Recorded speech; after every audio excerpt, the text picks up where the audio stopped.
At a recent Halloween party, we had a contest to see who had the best new horror story. Surprisingly, I didn't win, but Steve did, with another story from his interviews. He's kindly allowed me to share the transcript in full. I decided I'd only edit it down slightly, so it's a long one. But trust me, it's well worth it.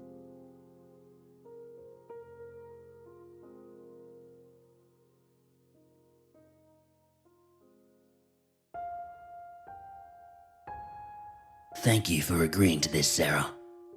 Are you comfortable? Yeah, I am. Good. Do you need anything before we start, like some water or anything like that? No, I'm okay. Just maybe...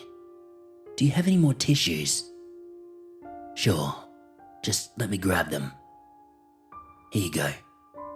I'll leave the box here with you. Thank you. So, are you ready to begin? Yeah, I guess so. Okay. Why don't we start with how you're feeling right now? Well, I'm numb, just like every other day. It never gets any easier. I understand. What you've been through is tough. It is tough. I mean, it's just hard. Why don't you take some deep breaths? And let's start at the beginning, okay? Is that okay with you? Let's start with Tom. Alright then. What can I say about Tom? I really miss him, Oh God, I really do. It feels like it's been so long, but I still can't stop thinking about him. It just hurts so much. It really kills me inside. It's the little things, It's like death by 1,000 cuts. Like when I'd pull some clothes from the wardrobe and his cologne would still linger there. I'd find myself curled on the floor, sobbing for the next 10 minutes. Or when I would watch TV on the couch, and that actor we'd both make fun of would be on. I'd turn around to make a joke, then I would remember, Tom's not really there. Throughout the day, I just can't stop thinking about him. Something would happen. I'll make this mental note to tell Tom later, as he'd love it. Before remembering, he won't be at home waiting. I still lie in bed at night having conversations with him about my day, even though it's just me doing all the talking. I hate myself for doing all this to myself. All this torture. Why can't I just let it go, On my good nights, I might be able to cry myself to sleep. On bad nights, I just lay awake, wishing I was asleep, hoping I would never wake up again. Luke was the only thing that kept me going. Luke is your son, right? Yeah, that's right. Luke's the only thing that helped me keep sane and focused. It's like, do you know how they say amputees can still feel an itch after their arm or leg is gone? Like phantom limbs? It's like that. Your senses and logic may tell you that there's nothing there, but you can still feel the itching. You just can't scratch it. Except it's not a limb that's been torn away, but half of you.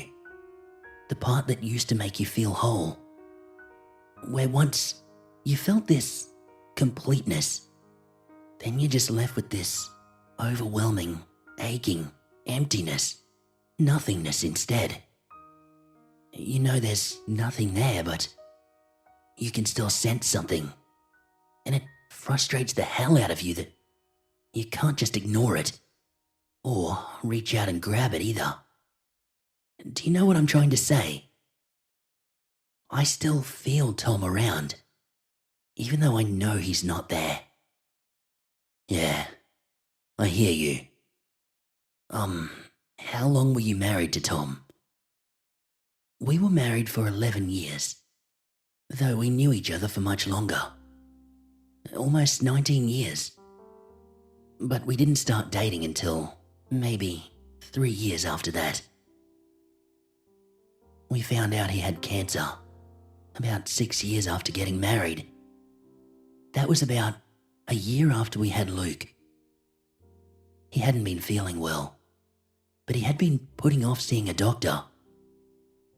There was just so much to do in those early years, starting a new life together, and we were trying so hard to have a child. When I was finally pregnant with Luke, it got worse. Tom had even less time, busy making sure our bills got paid. Besides, he said, the last thing he wanted was for me to be a worrywart. It wouldn't be good for the baby. But do you know what? What really kills me, thinking back over it, it's the one thing I feel so angry at Tom for. But I feel so guilty for being angry, because it's so unfair. The doctors said, if only he saw them sooner, they may have detected the cancer. Then, it may not have spread. Then it may have been operable. Then, he might still be alive. I'm sorry. We can pause and take a break if you'd like. No, I'm okay. Well, not really. But you get used to it, I guess. Are you sure? Okay then. So, you were telling me about Tom. Yeah. It was hard seeing him waste away like that. He was not one to shy away from a fight, but halfway through his chemo, you could just see his spirit melting away. You know, I still remember how he looked the first time he held Luke in his arms. I thought it was the most beautiful I'd ever seen him. He had these great big teary eyes and this great big smile. He was so sure that Luke was going to be a sports star like his dad. He couldn't wait for Luke to be old enough for them to throw a ball around together in the yard. By the time Luke was old enough though, Tom was already too weak to even lift a ball, let alone go outside. He would just lie in bed all day, too exhausted and too weak to do anything. Instead of playing sports together, they played pen and paper games instead, like dots and boxes or tic-tac-toe. Luke really loved playing hangman though. That one was his favourite. He loved guessing letters at the words or silly phrases that his father would come up with. And he really, really loved drawing that little hangman figure. He drew that a lot. He was terrible at the game. Or maybe he just lost on purpose to complete the drawing, or to make his dad feel better. But it didn't matter. All that mattered was his dad loved playing with him too. I would sometimes find them both asleep in bed, covered in paper. Tom would get tired easily and had this habit of dozing off. But rather than wake his dad, Luke would decide it was his nap time too. He'd crawl right up next to Tom and fall asleep hugging him. It was a real Kodak moment, you know? I really wish there was a way it could have lasted forever. If not for me, then at least for Luke's sake. But life doesn't work that way, does it? That inevitable day came when Luke woke up, but his father didn't. When I found them both, he was holding on to Tom, hugging him tightly. He was crying, pleading with his dad not to go, that it can't be time yet. I love you, Dad. Please don't go. We haven't finished our game yet, he cried. You know, despite everything, I don't think there ever was a day that Luke felt his dad disappointed him. Except that last day, because Tom left without saying goodbye. It was pretty hard on both of you then, understandably. How did you cope? I don't think we even did. Not really. My therapist suggested that I take up writing, to keep a diary. Every time I thought about Tom and how much I missed him, I should write something down. What I was thinking, how I was feeling, that kind of thing. Get it out of my system and all. You know what's funny? I filled up 3 of those journals in the first few months, just thinking about silly things I remembered. All these things I wanted to say to Tom. You know, we had already known each other for so long. We knew each other so well. We could finish each other's sentences. We were always open with each other. But you'd be surprised just how much there was still left to say. There's still so much more I wanted to say. So much I wish I had the chance to tell him before he died. And the really funny thing is, I would have given anything to talk to him again. Sometimes, you have to be careful of what you wish for though, right? And what about Luke? Oh, he became very quiet, very sullen. He kept holding onto that paper pad and he wouldn't let it go. He would spend hours looking through all those old pages of doodles and games. I once asked him if he would feel better if we played them, like he used to do with Tom. He just shook his head. For him, that pad contained all the happy memories, all the times he had with his dad, all the doodles they drew together, all the games of tic-tac-toe, and of course, that one never completed game of hangman on the last page. It wasn't the photos of what Tom looked like before Luke was born, or that gaunt, tired figure lying in the bed that Luke remembered his dad by. It was those games. To him, it didn't feel right for anyone else to finish it. It would be like desecrating the memory of his dad, I guess. And I could respect that. But that changed, right? Your report said. Yes, it changed. About 4 months after Tom's death. Luke bounced back to normal. I just thought it was because children are more resilient, you know? Sometimes they recover a lot quicker than we adults do. He stuck to his room most of the time, but at least he was smiling and cheerful again. I was cleaning his room one day, and I found his notepad. He had flipped through each page with me dozens of times before, retelling his memories of Tom for each one. It was more real to him than even the photo albums we had. I sat down on the bed and I flipped through them again. I got to the last page with that one unfinished hangman game. Except he had completed it in now.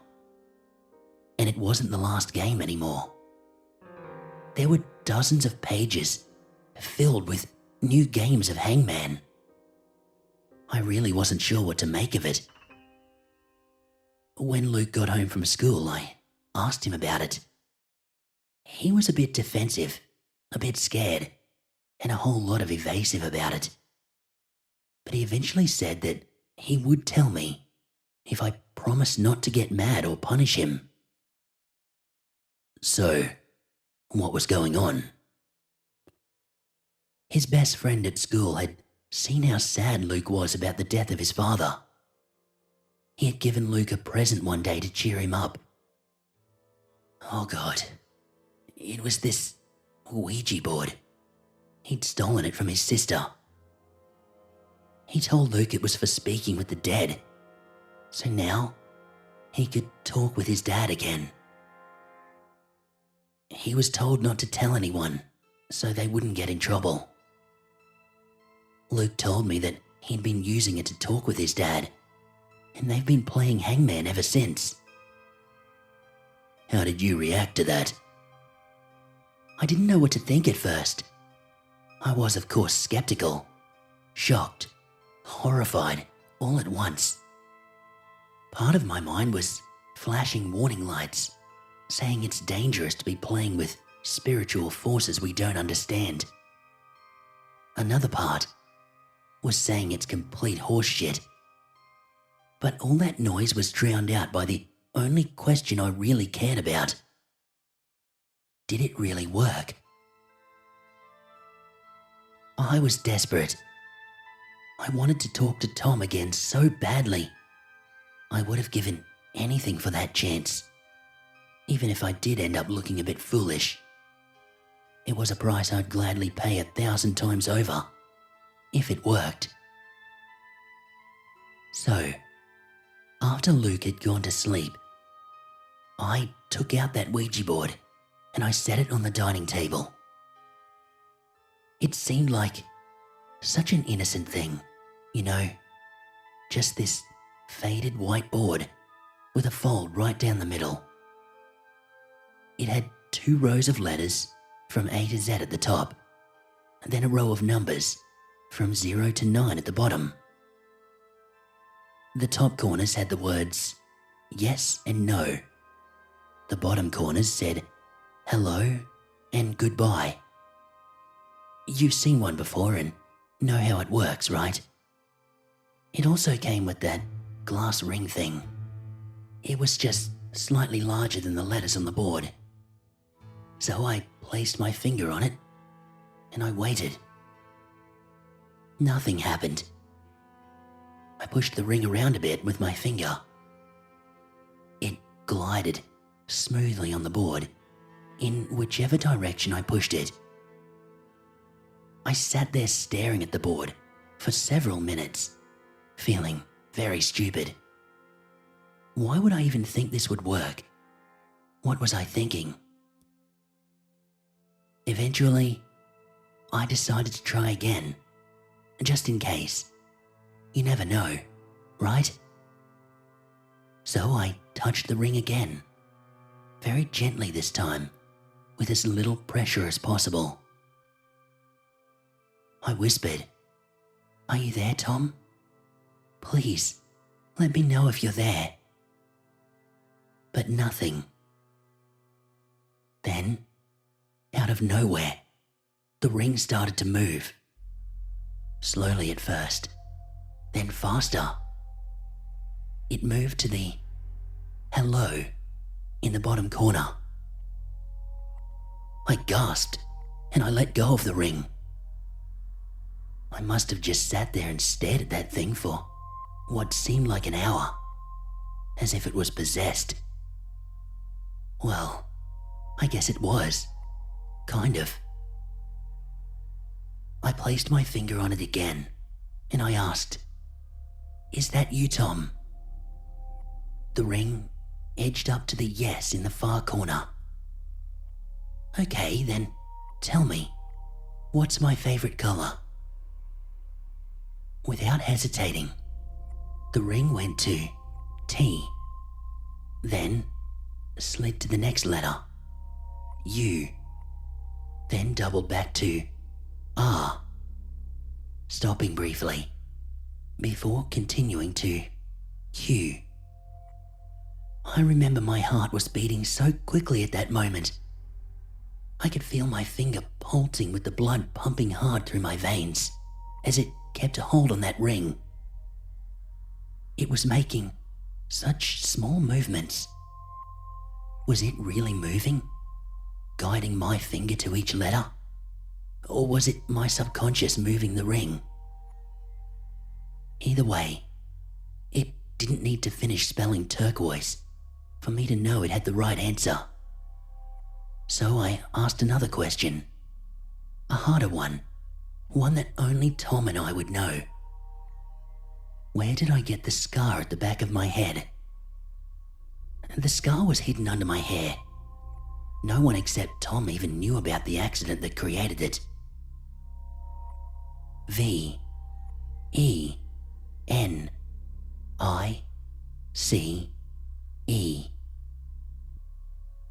By the time the ring was over the letter C, I could barely see the letters anymore.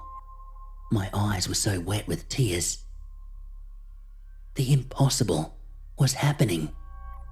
It was Tom. It was painfully slow, but we were talking.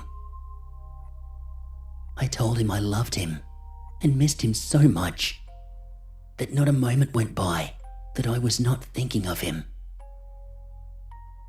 My finger was still on the ring as it started moving again. N-O-T-A-L-O-N-E.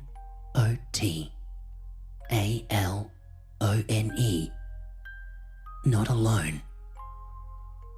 Tom was telling me he was always with me, watching over me. No, I don't feel so alone now that you're here. Before I could finish my sentence, the ring was moving again. N-O-T-M-U-C-H-T-I-M-E.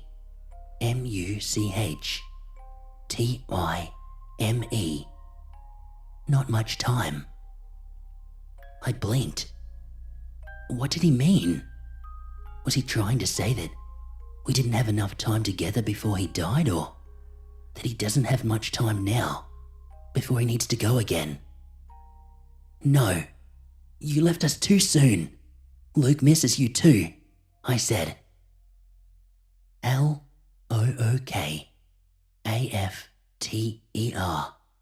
L-U-K-E. Look after Luke. I am, and I will.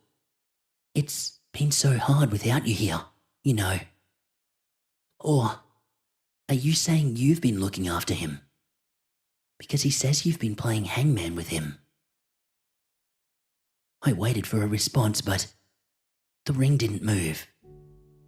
I waited, and I waited, and I called out to Tom. But the ring didn't move. It wouldn't respond to any more questions that night. Eventually I went to bed, reluctantly. But do you know what? For the first time, for as long as I could remember, I was actually smiling. It may have only been a few words, but to me, it was everything. So what happened next?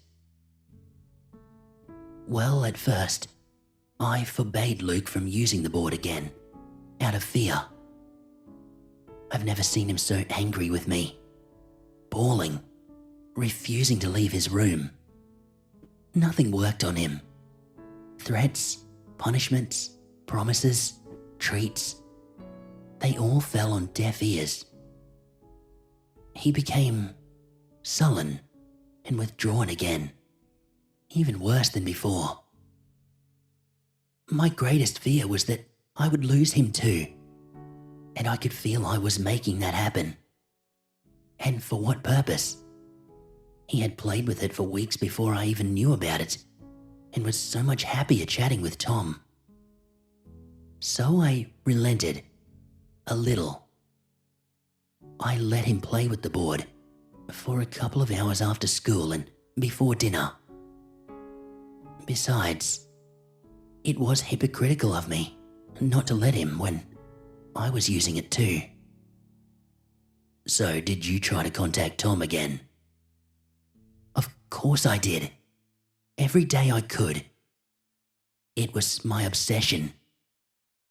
Every opportunity I had, I was sitting there with that Ouija board. I would do anything just to hear more from him.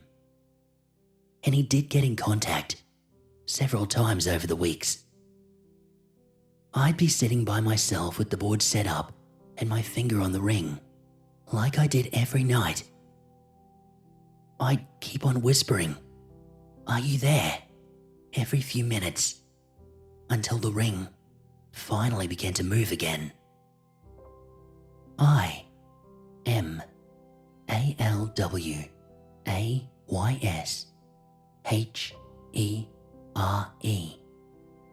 I'm always here. It was a very slow way to talk, but I treasured every moment of it. We talked about Luke and how he was doing in school. We talked about our honeymoon. We talked about the dates we used to go on together. I told him 1,000 times how much I loved him still. IYEARNFORYOU. I yearn for you. We talked about anything and everything. It was sometimes surreal. Sometimes it was even passionate. There were some funny ones, you know. It seemed death had not dulled his libido. He once even spelled out IWATCHYOUSHOWER. I watch you shower. Another time, I told him that I didn't want to go to sleep because the bed seemed empty without him. I missed his warmth and waking up next to him. ITOUCHWHENYOUSLEEP.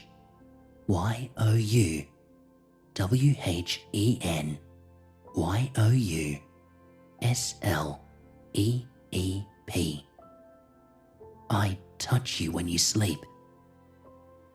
It was almost enough to make me want to go to bed. Can we talk about what happened that day when you found Luke in his room? Oh, that. Yeah, I guess we can. That's what this is all really about, isn't it? That's why you're here. I figured we would get to this part eventually. It always does. If it's not too hard to talk about. No, it's fine. I've told it 1,000 times before with counsellors, lawyers, the police. What's one more? Like I said, I'm numb now. It's still a blur, really. It sounds cliche, but it really was like a dream. Like your mind tries to absorb so much of what's going on to try and understand it, that it gets jammed up. Everything just happens in slow motion, and bits and pieces just get dropped and forgotten. You know what I mean? I honestly don't remember much about what I did that day. Just that I'd finished making dinner, and I called for Luke to come down. Usually, he yells back to tell me he's coming, even if I have to yell again every few minutes until he does show up. He didn't respond that day. I got angry. Maybe I snapped at him. Eventually, I got tired of yelling, and I went to his room to get him. He was lying face down on the floor. His neck was twisted at this odd angle, and his eyes were staring at the wall.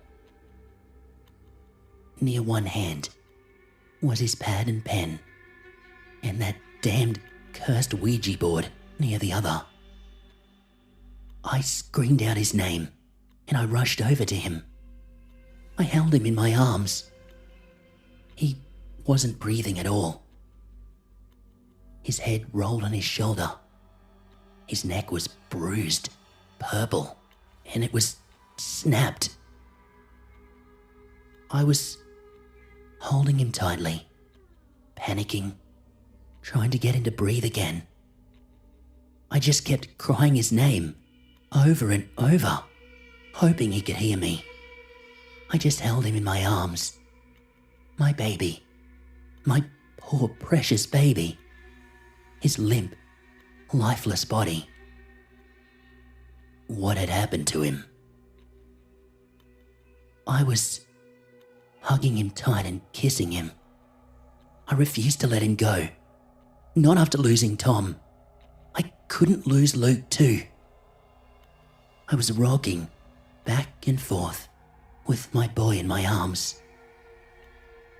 Then, my eyes found the pad that he was scribbling on.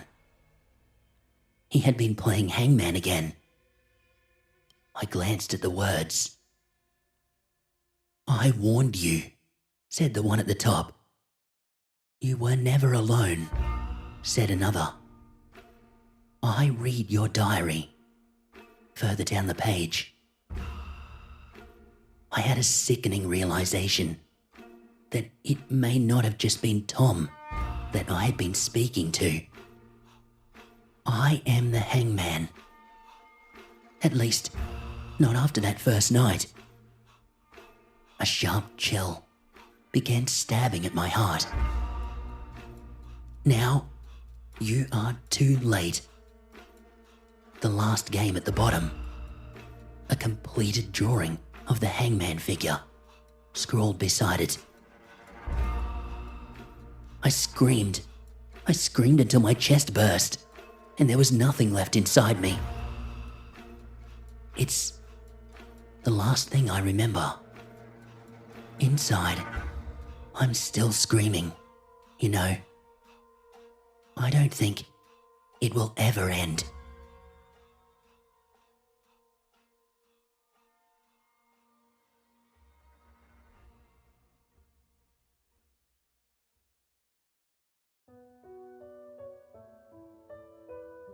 Sarah is currently serving a life sentence for the murder of her son, Luke. She did not contest the guilty verdict and has no plans to.